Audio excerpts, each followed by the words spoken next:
बड़ी विशेष ये तस्वीरें जब वित्त मंत्री निर्मला सीतारमण देश की राष्ट्रपति द्रौपदी मुर्मू से मिली हैं और अपनी पूरी टीम के साथ उनकी ये मुलाकात हुई है। इसमें जो प्रधान सचिव है पीके मिश्रा वो भी दिखाई दे रहे हैं और ये देखिए मीठा खिलाया गया है।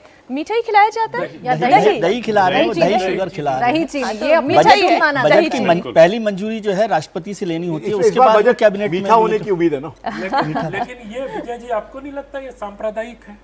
इसमें क्या सांप्रदायिक है? अरे राष्ट्र संवैधानिक पद पर आदमी बैठा है, उनको तो दही चीनी जैसी चीजों से दूर रहना चाहिए। आप भी हर चीज में आप पॉलिटिक्स जी जी जी जी।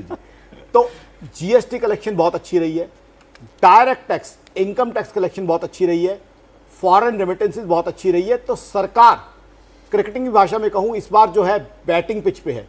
तो बैटिंग पिच पे होने के कारण कई तरह के सॉफ्ट, कई तरह के इंसेंटिव मिलने की संभावना है। इनकम टैक्स को लेके हर बार अटकलें लगाई जाती है लेकिन उस तरह के कंसेशन नहीं मिले।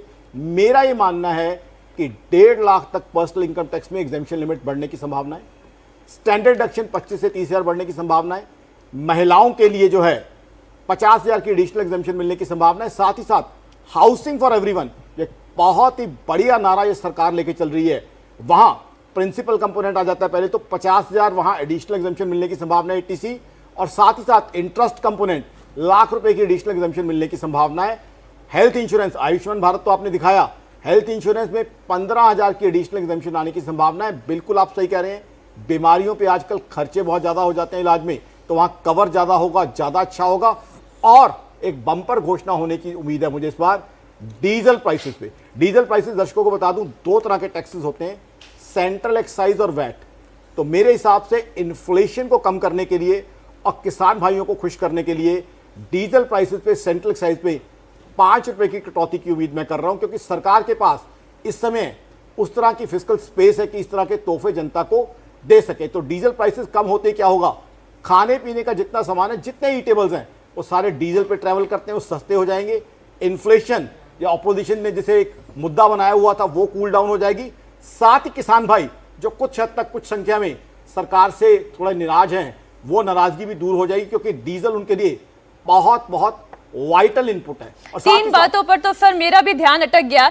जो आपने कहा महिलाओं को बड़ी रियायत मिलने वाली है, मिडिल क्लास को इनकम टैक्स में रियायत मिलने वाली है, और अभी आपने कहा कि डीजल पे अगर ये रियायत होती है तो जाहिर है किसानों को फायदा होगा, आम लोगों को फायदा होगा। सर बात बजट के राजनीतिक होने या ना होने की भी है, जरा एक बार मैं वो पहलू लेकर आ जाऊं, फिर उस पर चर्चा करेंगे। यूपी वो राज्य है जहां लोकसभा की सबसे ज्यादा सीटें हैं और इसी राज्य को केंद्रीय बजट में सबसे ज्यादा पैसा मिलता है। फरवरी में पेश किए गए अंतरिम बजट में उत्तर प्रदेश को 2 लाख करोड़ से ज्यादा का बजट आवंटित किया गया था। यूपी की 80 सीटों में से एनडीए को केवल 36 सीटें मिली हैं। इसलिए ये देखना है कि इस बार उत्तर प्रदेश के लिए मोदी सरकार की रणनीति क्या रहती है। बात बिहार की भी करेंगे, लेकिन सबसे पहले बात उत्तर प्रदेश की। समीर जी, उत्तर प्रदेश वो राज्य जहां से सबसे बड़ा झटका बीजेपी को लगा, अब इस झटके की रिकवरी कैसे होगी वो बजट बताएगा? देखिए, मेरा सिर्फ उत्तर प्रदेश की नहीं, मुझे लगता है प्रधानमंत्री नरेंद्र मोदी ने जब बजट बनाने के लिए जब बातचीत की होगी तो मुझे लग रहा होगा उन्होंने पूरे देश का ध्यान रखा होगा, खासतौर से उत्तर प्रदेश का है, महाराष्ट्र का है, पश्चिम बंगाल का, सभी राज्यों का, बड़े राज्यों का ध्यान रखा होगा। और देखिए, सरकार का है तो सरकार एक हाथ से देती है तो दूसरे हाथ से ले भी लेती है।